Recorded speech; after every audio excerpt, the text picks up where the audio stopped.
Hi, and welcome to this short video with Gagan Sarkaria on what is a life map reading and why should we be having an annual life map reading. Now, welcome to the video, Gagan. I guess my first question is, what is a life map reading? Thank you for this short video and the interview, Kelly. I really appreciate your time. So let's start with life map reading. Life map reading is traditional Chinese system of destiny science where it has different names, but the one that I've studied and I do use is called Zi Wei Dou Shu. It's an ancient system of destiny decoding by plotting your chart, your natal birth chart based upon your date of birth, time of birth, and place of birth, and plot it in a way that you can read where you come from, what are your life challenges, what are your possibilities of growth, and how can you overcome and rearrange your life. It's a beautiful system, ancient system of learning yourself, learning about your surroundings and your relationship challenges. Even sometimes people come to me asking for business growth. So it's an ancient system of Chinese metaphysics. Beautiful. Excellent. So what does a life map reading, or how does a life map reading then differ to other forms of readings that people might have?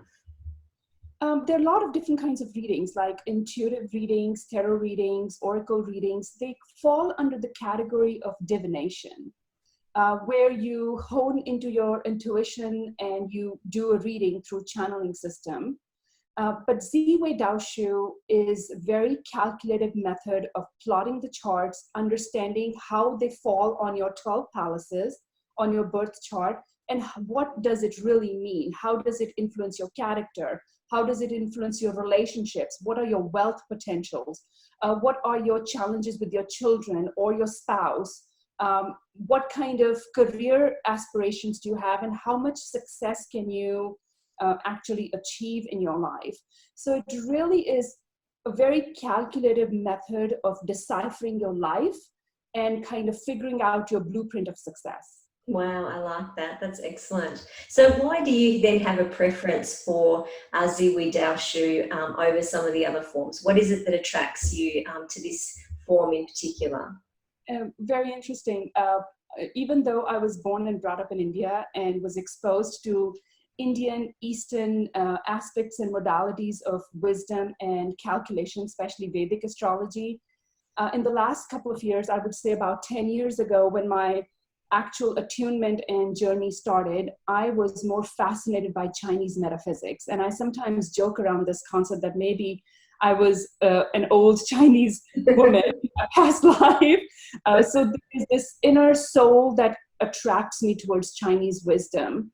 And Chinese metaphysics is divided into 5 major arts. One of them is destiny science. And the reason I was attracted more to it because of my own personal challenges in my relationships, my own struggles in my business, my own issues with boundaries and clients or other people, family or extended family, kind of taking advantage of my kind-heartedness. And there was a lesson that I had to learn, but I wanted kind of a sure shot way of understanding and having clarity. I just didn't want to rely 100% on subjective analysis. I wanted to understand where this could go and what is the science behind it.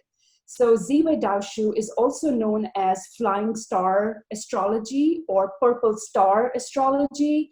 And what it really does and how it differentiates from other readings is that it calculates and has a system and a methodology behind it to understanding the instance that is happening or the problem that you are struggling with. And then the other piece comes to divination piece, or the energy work that I do, or the strategic analysis that I do through other layers of destiny science, that I not only do the reading or help you understand or decipher the challenges in your life, no matter what that is, but I also help you clear the energy and create a strategic plan to overcome those hurdles and challenges and achieve success.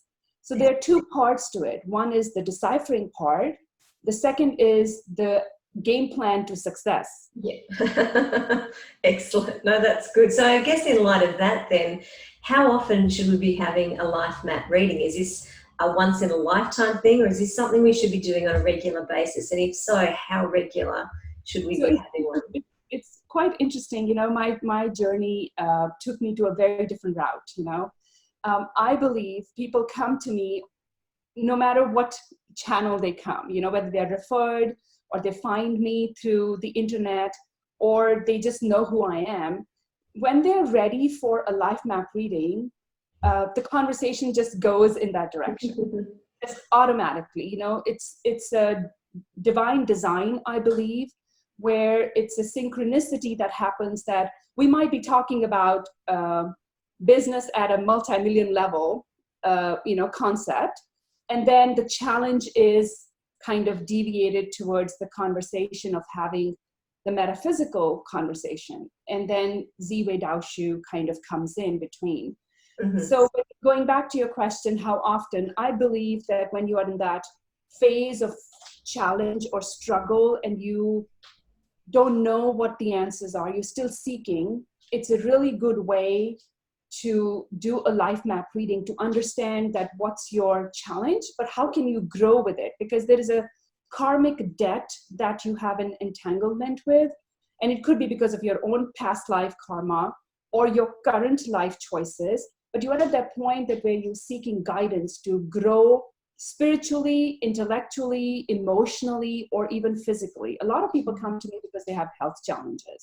Yes. Some come because they think that it's a business crisis they're under, but it's basically a relationship challenge or some kind of a trauma that they suffered from, but they don't understand it. So that awareness is very important.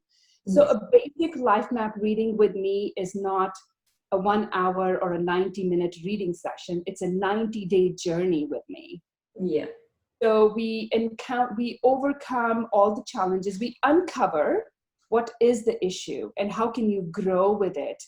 And then we move things around energetically and spiritually to understand your chart at a much deeper level. So that 90-day journey is a very sacred journey.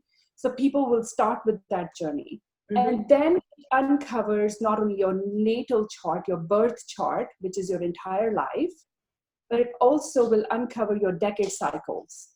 And then it will also uncovers your annual reading. So it's an interpalatial dynamic of 3 aspects: your life, which has the biggest impact, your decade cycle, which has a theme of its own, mm-hmm. then an annual cycle in there, which has another sub-theme that you need to be aware of. And within that annual year, you have 12 months. That's right. Each month has its own theme. So if you are aware of the dynamics that's happening and you learn to answer the chart, and I say this, you should learn when to ebb and when to flow, when to hibernate and when to spread your wings and soar, because it's called flying star astrology. Yes. It's a beautiful concept that, you know what timings you can soar, what will be your peak energy that you need to take advantage of. And that is all hidden in your chart. So you can start with the life map reading, understanding the big picture, the macrocosm of it, and then going into the microcosm, the minute details, mm-hmm. because everything is important, the minute details and the big picture. That's so correct. Everybody's in a different season of their life. Everybody is in different phase of their business or relationships. Doing a life map reading sheds light on certain aspects that were hidden, or I call them your blind spots. Yes. So, when we're driving a car, if somebody else is driving in your blind spots, you can't see. Yes. The only way you can see and avoid accidents is if somebody's not in your blind spot and you know how to pause and kind of adjust your speed. That's what life map reading does for you. It helps you see things that are in your blind spot. And then drive more cautiously. That's perfect. And I guess this time of year, that period between November and February is a great time to look at what does the year, what does the next year hold for me? Absolutely. So Zi Wei Dou Shu Chinese astrology is based on lunar calendar. Mm-hmm.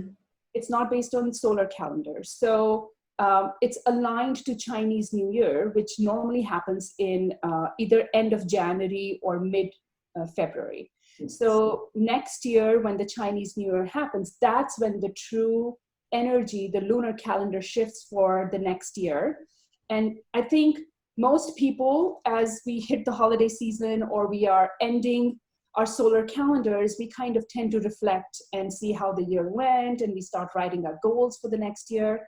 So this life map reading concept is very, very critical in understanding where you have come from, where you are in the present, and how can you do the forecasting for the next year to be more successful, because it's all about timing.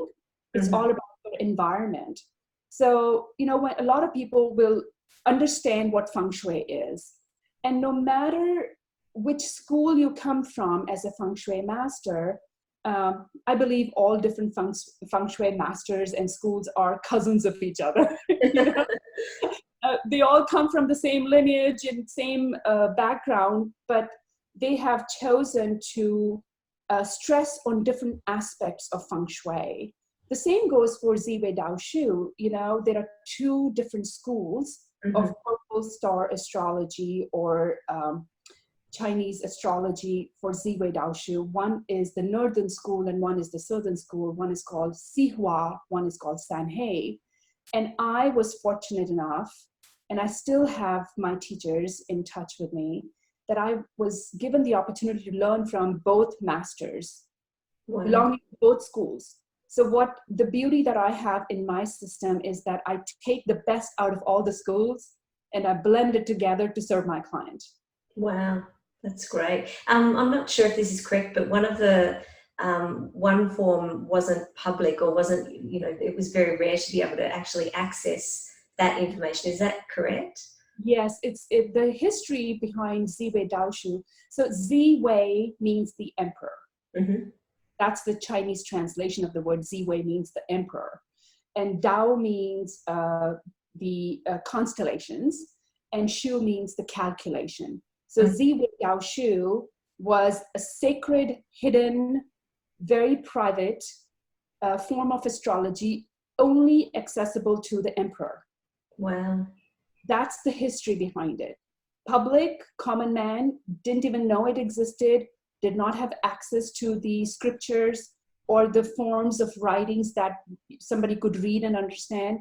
And it's a 6,000-year-old astrology system, which all the Chinese emperors used to rule and win their wars and kind of, you know, manage their kingdom.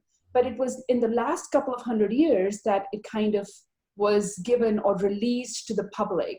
And I think it was after the Second World War that some of the masters who left China and came to Taiwan or migrated to Hong Kong or Malaysia, they started using it in their form of teaching and consultation. That's how it came out to the public. Wow. And it's still very complex system. And you need a certain level of understanding and inquisitive mind to learn something. And my teacher, when I was accepted as a student, had to go and consult with her sister, who is another master, and father to see if I could learn this system, because I'm not Chinese by birth. I don't speak or write Chinese. I don't understand Chinese. So how could I learn it or even begin my journey? Apparently it's on my chart. It's my divine blessing that I can understand it. I can read it. I can decipher it. But then I can also add my own energy work into it. So somebody was watching over me, you know, I was just walking my journey and understanding my chart because I lacked fulfillment in my life. I struggled in relationships. I struggled in my business. So I kept seeking, I kept wanting to solve the problem because I understood that life is full of problems. And the only way you can find happiness is if you learn to solve your problems. Wow. But then there's the other side of the story. You solve one problem, there'll be another problem. Exactly. So you have to just pray and hope that the problems that are coming in front of you are better quality problems. Exactly. Fantastic. Well, thank you so much for sharing that, Gagan. And of course, if you would like your own life map reading, there'll be a link with this video where you can, of course, book your session, or if you have questions, please reach out and ask Gagan. But thank you so much again, Gagan, and I hope that this video was helpful.